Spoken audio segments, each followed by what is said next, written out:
Call this meeting of the Coralville City Council to order, June 11th, 2019. Roll call. Councilmember Foster. Present. Gross. Here. Gill. Present. Dodds. Present. Goodrich. Here. Okay, all council members are present, as is the mayor, city clerk, city administrator, city attorney, and several staff out in the audience.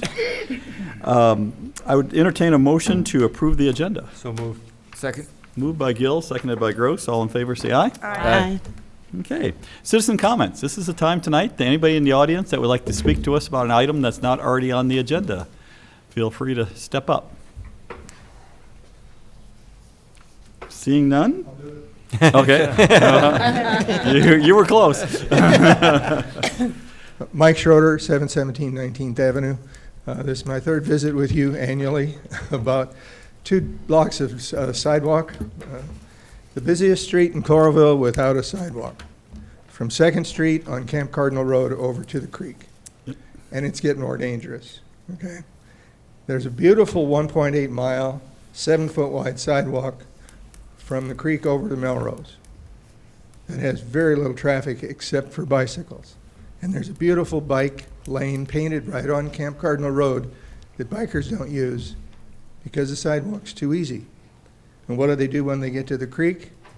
They go and drive on the grass because the street is too dangerous. I had a neck injury 5 years ago. I've adopted that bike path because it's a whole lot less boring than walking city streets. And I refuse to drive over to the parking lot so I can walk. So I walk from my house around to the bike path, come out at Applebee's and go back around the pool and to home. It's about a 3-mile walk. And I'm up to 3 or 4 times a week now. The other day I had a trio follow me on the street, an elderly lady, a 30-something man pushing a baby carriage. They couldn't go on the grass. There's a path worn in the grass, but I can't walk the grass anymore. I'm too unsteady. I had a stroke 3 years ago and my balance isn't the best. So I'd rather challenge the traffic than try to walk on the grass. And I'm just here again to make the point that you need to put a sidewalk in there. It's time. Yep. Even if you have to put in that crazy crossing arm for pedestrians across the railroad tracks.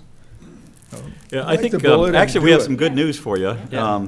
And Dan, our city engineer, will give us a status report on that. Actually, we applied for money through the federal government to build that trail, and we were awarded money, and I believe that money will be available in FY23 to build that trail. So it's several years down the road, but there is money available now, and there is a plan. So we have time to give it a name then, don't you? The Mike Schroeder Trail. Yeah. Thank you, Mike. Any other comments? Okay. Moving on then, we'll go to item number 5, which is First Avenue floodgate controls. Item A, this project will repair and automate the stormwater gate controls located at the southwest corner of the First Avenue Bridge over Clear Creek. Item A is a public hearing on the plans and specs for this project. I'll declare the public hearing open. Are there any comments? Any written? No written. Okay, I'll close the public hearing. And Don, consider the resolution. Resolution approving the plan, specifications, estimate of cost, and form of contract for the First Avenue floodgate controls, introduced for adoption by Councilmember Foster, seconded by. Second. Second by Gill. Discussion? Roll call. Gross. Aye. Gill. Aye. Dodds. Aye. Goodrich. Aye. Foster. Aye. Resolution passes all ayes. Item C is the bid report. City Thank you, Mr. engineer. Mayor. We received quotes for this project on May 31st. We received 3 quotes, with the low quote being from Advanced Electrical Services of Iowa City in the amount of $38,730. The engineer's estimate for the project was $44,988, so it was obviously significantly less from the low bidder. We've worked with Advanced Electric Service before. They're a good contractor, and so we would recommend award to Advanced Electric Services in the amount of $38,730. Thank you. Item D is a resolution accepting the bids and awarding the project. Resolution accepting bids and awarding the construction contract for the First Avenue floodgate controls, introduced by Councilmember Gross, seconded by. Second. Oh, I'll give it to Goodrich this time. Any discussion? Roll call. Gill. Aye. Dodds. Aye. Goodrich. Aye. Foster. Aye. Gross. Aye. Passes all ayes. Item E is for the same project, approving the contract and bond documents. Resolution approving the contract and bond documents for the First Avenue floodgate controls is introduced for adoption by Councilmember Gill, seconded by. Second. Seconded by Gross. Discussion? Roll call. Dodds. Aye. Goodrich. Aye. Foster. Aye. Gross. Aye. Gill. Aye. Resolution passes all ayes. Item F is an amendment, a resolution for an amendment that compensates the consultants for the construction phase services, plan interpretation, and extra work orders, field review, and closeout services for this project. Same project? Yes. Resolution approving amendment number 1 to the engineering services agreement with HR Green Inc. for the First Avenue floodgate controls, introduced for adoption by Councilmember Dodds, seconded by. Second. Seconded by Goodrich. Discussion? Roll call. Goodrich. Aye. Foster. Aye. Gross. Aye. Gill. Aye. Dodds. Aye. Resolution passes all ayes. Item 6 is the 10th Avenue and 6th Street pavement repairs 2019, which is a project that will place asphalt overlays on 10th Avenue between 5th and 7th Streets and on 6th Street between 10th and 12th Avenue. The public hearing for this will be at our next meeting on June 25th, and bids are due at 2 o'clock on that day, June 25th. Resolution setting a public hearing on the plans, specifications, estimate of cost, and form of contract, ordering bids, setting a date for the receiving said bids, and directing posting of the bid letting, all for the 10th Avenue and 6th Street pavement repairs 2019 project, introduced for adoption by Councilmember Goodrich, seconded by. Second. Seconded by Dodds. Discussion? Roll call. Foster. Aye. Gross. Aye. Gill. Aye. Dodds. Aye. Goodrich. Aye. Resolution passes all ayes. Same concept, different location. 12th Avenue and Oakdale Boulevard pavement repairs. This project will resurface 12th Avenue, both north and south of Oakdale Boulevard intersection. Public hearing will be at our next council meeting. Resolution setting a public hearing on the plans, specifications, estimate of cost, and form of contract, ordering bids, setting a date for the receiving of said bids, and directing posting of the bid letting, all for the 12th Avenue and Oakdale Boulevard pavement repairs 2019 project, introduced for adoption by Councilmember Foster, seconded by. Second. Seconded by Gill. Discussion? Just, is there gonna be traffic disruption with this? Yes, there will be detours, and there will be signed detours for both sides, both north and south legs. And how long would that be for? Do you have any idea? The asphalt overlay portion doesn't take very long, but unfortunately on the south side of Oakdale, there are some of the concrete banding around the sidewalks that's busted, so they're going to tear that out and replace that concrete banding, so it'll take a little while to get the concrete in and get it to cure. So it'll be 2 weeks or less, hopefully less than 2 weeks. Thank you. The goal is to have this, both these done before school starts. Roll call. Gross. Aye. Gill. Aye. Dodds. Aye. Goodrich. Aye. Foster. Aye. Resolution passes all ayes. Item 8 is First Avenue improvements, it's First Avenue improvements, 6th Street to 9th Street. This is just an agreement that compensates Terracon Consultants for some research and site inspection services. Resolution approving a supplemental agreement with Terracon Consultants, Inc. for additional materials testing services for First Avenue improvements, 6th Street to 9th Street, introduced for adoption by Councilmember Gross, seconded by. Second. Seconded by Goodrich. Discussion. Roll call. Gill. Aye. Dodds. Aye. Goodrich. Aye. Foster. Aye. Gross. Aye. Resolution passes all ayes. Item 9 is the Iowa River Landing tenant improvements. It's for improvements for the new Lululemon location in the Iowa River Landing. They'll be moving to a location that's considerably larger. Item A is quotation report. Yes, Mr. Mayor, I have the quotes. We put out for competitive quotations. We received 2 quotations. First one was from Watts Group for a total of $97,648.20. The second was from Woodruff Construction for a total of $111,300 even. So we recommend awarding the contract to Watts Group for the amount of $97,648.20. They have done numerous of the tenant improvements down in that area, and we've had good luck. we've had good luck getting the improvements done and on time, so tenants can move in on their schedule. Very good. Thank you. Item B is resolution accepting the quotation and awarding the contract. Resolution accepting quotation and awarding contract for the Iowa River Landing tenement improvements demising walls. Introduced for adoption by Councilmember Gill, seconded by. Second. Close. Give it to Dodds. Discussion? Roll call. Dodds. Aye. Goodrich. Aye. Foster. Aye. Gross. Gill. Resolution passes all ayes. That was for demising walls. This is the same project for the HVAC system. Resolution accepting quotation and awarding contract for the Iowa River Landing tenant improvements, HVAC.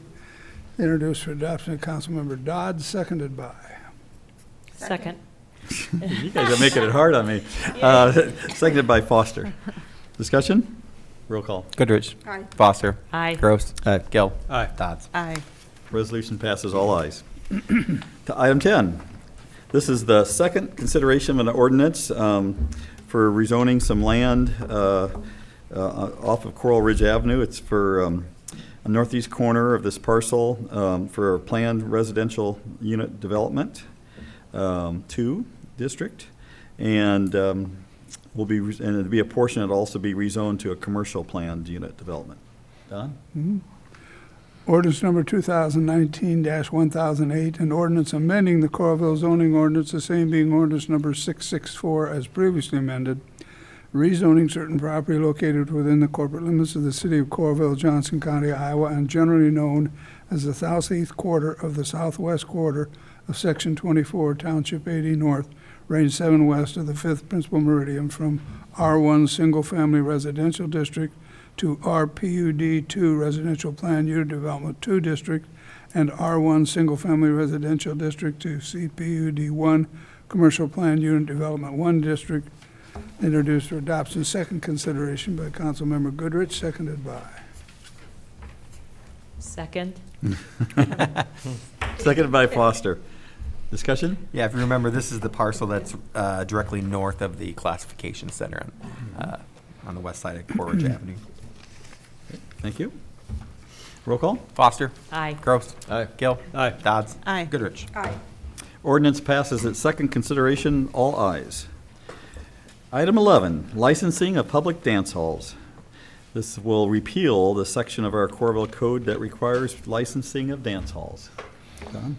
Ordinance number 2019-1006, an ordinance repealing Chapter 129 of the Code of Ordinances of the City of Coralville, 2011, as previously amended, regarding licensing of public dance halls, introduced for adoption, second consideration by Councilmember Foster, seconded by. Seconded by Gill. Discussion? Roll call. Gross. Gill. Dodds. Aye. Goodrich. Aye. Foster. Aye. The second reading passes all ayes. Item B is I would entertain a motion to collapse the third reading of this ordinance. So moved. Second. Moved by Gill, seconded by Gross. That's a roll call, isn't Yep. it? Yeah, roll call. Gross. Gill. Dodds. Aye. Goodrich. Aye. Foster. Aye. Okay, motion passes all ayes. Let's have the third reading, please.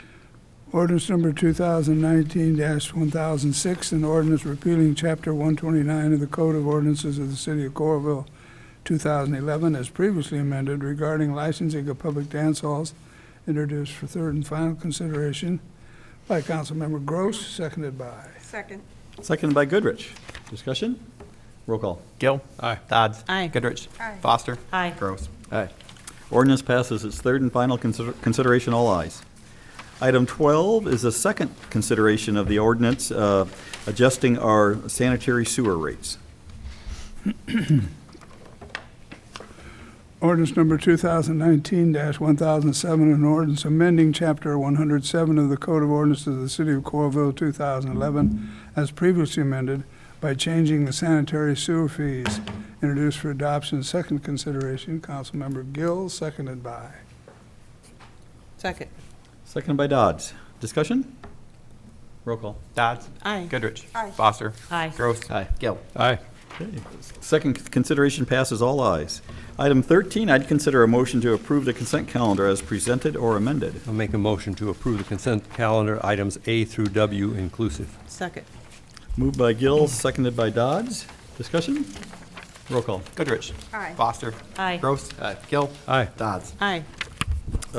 Consent calendar passes all ayes. Item 14 is the city engineer road reconstruction report. And again, city engineer Dan Holderness. Thank you, Mr. Mayor. Probably the best news on the road construction front is that today, the Iowa DOT Commission held their monthly meeting in June, and they did approve the 2020 to 24 5-year road plan, and that does include the reconstruction of the I-80 First Avenue interchange in that 5-year plan. So it's been a long time coming. We've been working on this since 2004. And so it's a long time coming, and so we're excited about that. Anytime a new project comes into the 5-year road plan, it comes in at the back end of the road plan, so that means construction in 2024. And so I just wanted to briefly show you what the current concept is for this interchange reconstruction. North is to the top of the map, and let me see here. Okay, north is up here. The cemetery's up here. Oh, here's the quarry, and this is the IRL to the right here. Here's Von Mar and the tank farmers to the left. And so what this is called diverging diamond interchange. And so as you would proceed north from the 9th Street intersection, there's a number of good benefits to this. One is there will be a new signalized intersection as you proceed north, and this will provide access into the IRL on an extension of IRL Place. So there'll be a signalized intersection. And another great benefit of this is that it will provide this little loop to the west here, which will be a signalized entrance and exit to the Magellan Tank Farm for all the tankers that come out of there with gas. Now, currently, they have a curb cut on First Avenue between 9th Street and the interstate, and so it's an uncontrolled access point. And a lot of times, when they come out, they have trouble getting out, and so one tanker will block the traffic and let several out, and so it's just kind of a dangerous situation. And so this will be much safer to provide them, again, access at a signal onto and off of First Avenue. So as you're going north, you go through this signal, and you'll go up here to a second signal at this point in time, and then once you get the green, you'll actually cross over to the left or to the west side of the bridge. So you'll cross over I-80 on the left side, which would appear to be the wrong side of the bridge. And then what that does, though, is it allows you free left turns going on to 80 to the west. So one of the predominant movements on this interchange is left turns, basically in all directions. And so this diverging diamond style of interchange, one of its strengths is it provides a high capacity and safety on left turn movements on and off of the interstate both ways. So if you're going straight north, you will come to a signal here, and then as the signal turns green, you'll proceed on and get back on the right side of the road and head north, then on the interstate.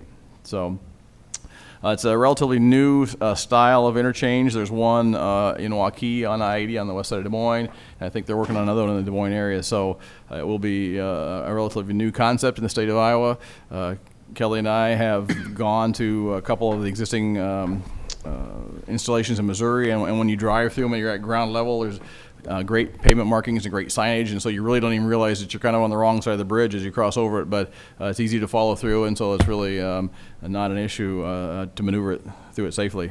What this blue line shows is one of the concepts for the pedestrian trail to bring that through the interchange.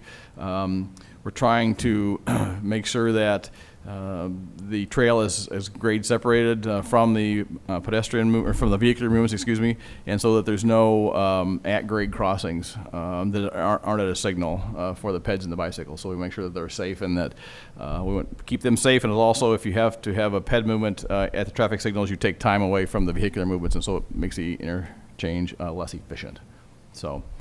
So this is the kind of the concept that's been approved to date, and so we will now move forward with a detailed design of that, and hopefully there are opportunities, if funding prevails, to advance projects in the 5-year road plan. And so based on the DOT's availability of money and our availability of money, there will be some chance in the future that it could be advanced, actually, but at the latest it will be constructed in FY24, which is actually calendar 23. Are those ramps on the south side, exit and entrance ramps, are they closer to the interstate than Yes. they are now? Yes, they are. That's Okay. very perceptive, Tom. If you see this is the old right-of-way right here, and so the old ramps are basically right here. And so they come out, take up more right-of-way. Another advantage of this interchange, the style of interchange, is if you're starting from, with the new interchanges, it takes much less right-of-way than an existing diamond interchange does. And so it pulls these tighter up towards the interstate, and then it gives you, longer ramps so you can actually accelerate better onto the interstate or off of the interstate on the off-ramp to get to First Avenue. And so it's kind of a newer style, and it's more efficient and safer. Great, good. So that's the big news of the day. As far as the existing projects go, Coleridge Avenue work continues on that. All of the street lighting poles have been erected now and are energized. There's lighting left to be done on the tunnel. That work will be done yet. They'll be paving slow but sure on the different intersections. Tomorrow they're supposed to pave the turn lanes at Forever Green and Wheaton. And so we are working, they are working to move ahead and get this done, and their substantial completion date is June 28th.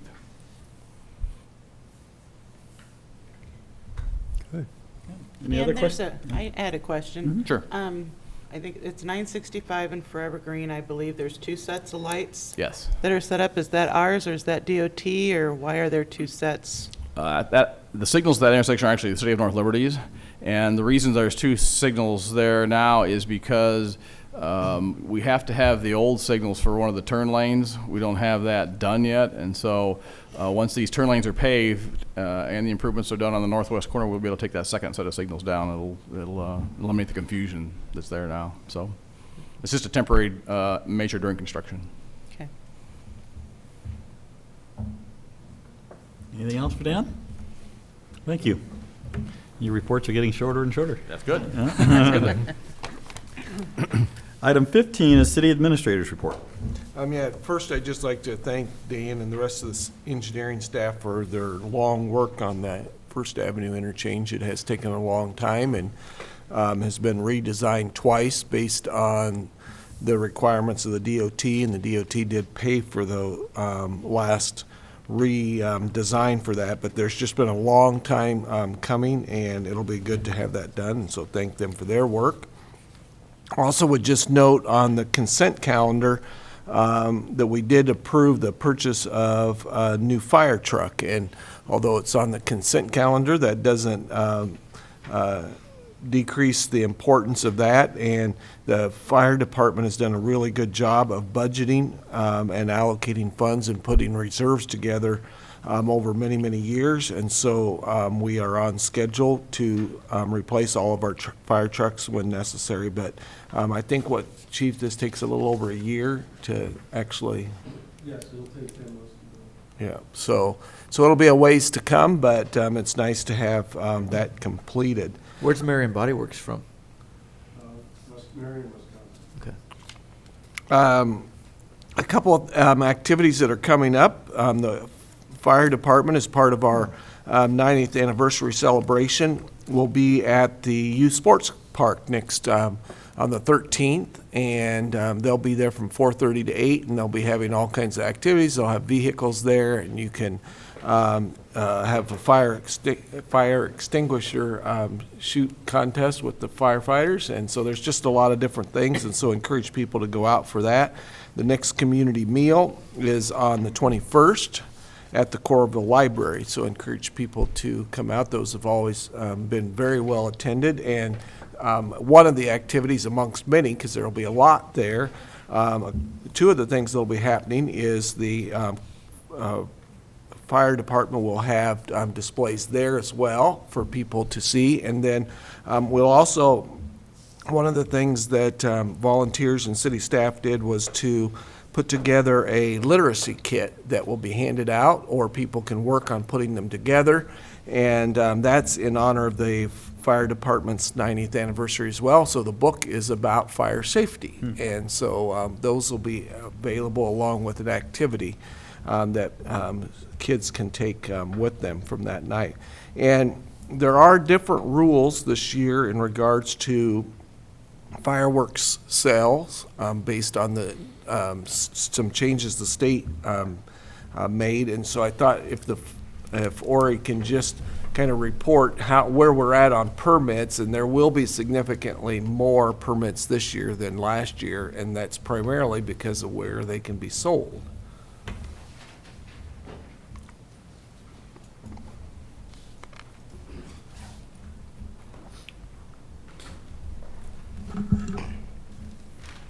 Okay, so we're actually in the third season of the state legalizing the sale and use of fireworks. You may recall the first season, we actually issued permits, and then some changes came down with administrative rules that took it away from our local control. So the last couple years, we have not issued permits, but we have inspected the sites for the state fire marshal's office. We were fortunate last year that they were able to reimburse us for those inspections, and they are going to try to do that again this year, but it's not guaranteed until they see how much income that they brought off their licensing. Last year was, we had 5 locations. We had 4 that were permanent buildings, so that were sold inside, and then we had one tent. This year, to date, as of this morning, we actually have 5 inside sales, and we have 4 temporary sales that'll be out of tents. Now, part of the increase of this year was because Hy-Vee came on board, and they're selling inside, and they chose to put a tent at each location. So that's where 2 of those tents are coming from. And then we just got one today for 605. Well, they've been working on it, but we had the paperwork today for 605 2nd Street. So that's the old St. Clair lot. So they'll have a tent there too. So again, the state's pretty much taken all our control away from allowing sales. The only thing that's upheld in most of the court cases to date have been if you change a zoning rule where you say they have to be in a certain zoning district within the city. That all other rules have pretty much been taken away from the local controls. So we've been fortunate locally that none that I'm aware of any actual injuries from fireworks use. But across the state, we've had a few, including a fatality that happened a little bit earlier this year. So just wanted to update you on that, but do remind people that even though you can buy them here, you can't shoot them up in Coralville, so nor can you in Iowa City or North Liberty either. So just remind people, even though you can buy them here, doesn't mean you can that you automatically can shoot them up here. So It'd be nice if we could place a sign. We probably can't, but I would like to have a sign at each of the sales locations stating that it's illegal to discharge in our city. Well, there are some locations that are putting signs up, or I believe it's Nevada, and it may have spread from that. They did it last year, where they actually printed off and gave the sites a flyer to put in with the bag. It was voluntary, but they provided them the ability to do that. So it listed when they could or could not, and where they could or could not do fireworks displays. So. What's the minimum age to purchase fireworks? 18. 18. Yes. Does anyone do compliance checks like we do for tobacco and so forth? We do the inspection for, so the one thing that we do with tents is we still are able to use our tent ordinance for the permit of the tent. So we'll permit the tent first, and then we'll go back and inspect the fireworks for the state. We do go back and check like our permanent stores, because the fireworks that they have out on display is all they can have in the store. So we do check to make sure they're not storing fireworks in the back room. It's obviously a big safety issue to us if we have a fire, if we know the fire department knows they're there. So we do check those, but we have not done any verification of selling. One of the things that I expect might happen this year, because we have more, the permanent stores are done by a company that's doing this all over. It's called TNT Fireworks. They've been doing this all over the country for years, and they've got a pretty good set for their inside display, get everything approved by the state, and of course there's the store themselves that are taking care of the sales.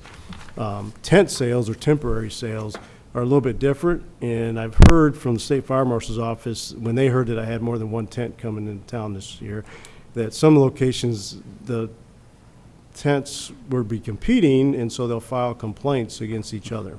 And one of them last year was sending their underage child in to purchase fireworks and then going, hey, they sold to my child. But law enforcement can't really do anything about it after the fact, and there's nothing in place to like tobacco checks or liquor checks. So is there no fine or anything if that happens then? Or there is fines. The state code, the fireworks code spells out what they can be fined for and how much. Yes. Do the sales have to stay on the premises? What do you mean? Yeah. Like, like beer sales, they sell beer and then they deliver it? I don't recall anything in the rules. You're talking about if somebody comes in and purchases it and takes Somebody it. orders it. and Orders they- it, They right. sell it and then they deliver it to them. Yeah, I didn't see anything in the rules that would prohibit that. I don't know that anybody's tried to do it, but there is rules that say you cannot discharge them within 300 feet of the sale location, but I don't think anything where you couldn't send a third party in to purchase. Yeah. It's just my twisted mind. I'm just wondering if you can order them and have them delivered to your house with your groceries. With the beer. Yeah, I can tell you the code, the way it's written, doesn't address it, so it's probably possible. Okay, thank you. Anything else for Ori? Thank you. Well, can I just say in that paper, we would like to be good neighbors. We live in the city, and obviously, if we buy fireworks, we'll be shooting them off in the country. And that we would pick up after ourselves and, just be thoughtful of the rural areas that we shoot fireworks off in. Just a Always thought. try. Yep. Thank you. Thank you. Anything else, Kelly? Nope. No. Okay. It looked like you were looking at your notes maybe to make sure you hadn't missed anything, so. Okay, item 16 is the mayor's report. I don't have a lot to add, but I'll keep on the firefighting theme of the evening and just say that this past Sunday was the annual ceremony at the Iowa Firefighters Memorial here in Coralville. And it was special this year because it was the 25th anniversary of the memorial. And they had the largest crowd ever. There are about 2,954 names now on the wall. So we're, 66 short of 3,000 names on the wall. And of course, the service that's every June honors the new names that have been put on in the last 12 months since the last service. And Dave Wilkerson from Coralville was one of the new ones added this year. But it's for us, because we drive by the memorial all the time, maybe it diminishes a little bit about how special that place is. But it's so touching to see the families that come from the far corners of western Iowa just to honor their loved ones, and hear their name read. It's a big deal, and we're really lucky to have it built in our city. So, and the Parks Department and the Coralville Fire Department played a huge role in getting the place ready and getting just helping out. Your men were even doing traffic control after it was over, directing traffic. So, great help. So, anyway, let's see. This morning, I participated in a news conference along with the University of Iowa Athletics Department and the Convention and Visitors Bureau to announce the upcoming Fry Fest. And that, of course, is on Friday, August 30th, before the first football game. And it'll be another great event. It'll be the 11th anniversary for that event. Spasmatics is the concert for Friday night outside. Spasmatics of Chicago. I haven't heard them. I think Kelly has heard them on Ragbri, but they sound like they'll really be a lot of fun. And all the other things that go on as part of Fry Fest. It'll be a great day. They also this year announced the 7 inductees into the Athletics Hall of Fame. who I won't repeat their names, so I wouldn't be able to remember them all. But anyway, so that was today. And the only other thing I was just going to say, it's at the next council meeting, it's our annual trip to Okoboji, so I will not be here 2 weeks from tonight. So, City Attorney's report. I have nothing, Kevin. Nope, just looking forward to our ray gun shirt with a diverging diamond on it. Yeah, that's a good idea. Committee and council members report. I don't know where to start. Tom, we'll start with you. Start in the middle. Well, my only comment is that I won't be here. I'll be on vacation in 2 weeks also. And we have to form a committee to decide how we're going to travel on the parade for the 4th. So that's coming up pretty good. But that's all I've got. Okay, we'll go back and forth. Mitch? We've got a few things. First of all, sorry for missing last meeting. Hopefully it was for a good cause as we won the state championship. But I do want to touch base on a few items. First of all, we did have a library board meeting last Wednesday. I just want to remind folks of the great youth and team program that goes on in the summer. It really is a phenomenal program. So if you're looking for things for your kids to do, definitely check out the library. I also just want to briefly touch base. Well, I guess I'm going to go off the cuff here, but when you mentioned Dave Wilkerson, I had the pleasure of when my dad and Dave were actually roommates for 2 months at a rehab facility, and I had not met him before. And those two, I mean, that could have been on YouTube or a reality show, listening to those two. So that was a real hoot for me. At the last meeting, 3 resolutions or proclamations were passed, and I just want to touch base on those since I was gone. But the first was the Stop Gun Violence, and I'm really glad and honored that our city participated in that. Obviously, it's something I think most people, Americans, agree on, and yet we're not seeing a lot of action, so I appreciate our city recognizing that. The second was hunger awareness. I was taken back to when about myself and 6 other people got together and literally founded the Coralville Food Pantry about 8-10 years, well, probably 11, 12 years ago now, as far as being on council. In fact, my old Epson computer was the first computer that the plans were hatched on, and when I look at where that organization is today, it's really come a long way, so really happy about that. And last is Pride Fest, and I will be at 1 o'clock, along with other government officials, will be doing Coralville's proclamation at the Ped Mall at 1 o'clock on Saturday, celebrating Pride. And last, I got 2 more things, but I do want to give 2. As the school year ended, and as I finished my first year at Northwest as the assistant principal, I have to give a huge shout out to our public safety and definitely the police department for everything that they've done throughout the year, and really appreciate the strong partnership. Even the last day of school was completely sponsored by our police department. It's just a great way to get our kids and the police engaged with each other, and a lot of good mentoring was going on, so appreciate that. And unfortunately, that I didn't want to see you very often, but we did it a couple of times this year too, and really appreciate the responsiveness. So we're just very fortunate to live in this town for that. And I have one more note, and I cannot read it. I'll use up enough time, so I'll You can use some of mine. Gil, I don't want to use anything of yours. Maybe your hair care products for mine, but that's about it. We'll stop there. Thanks. Okay, we'll bounce back to Jill. All right, thank you, Mayor.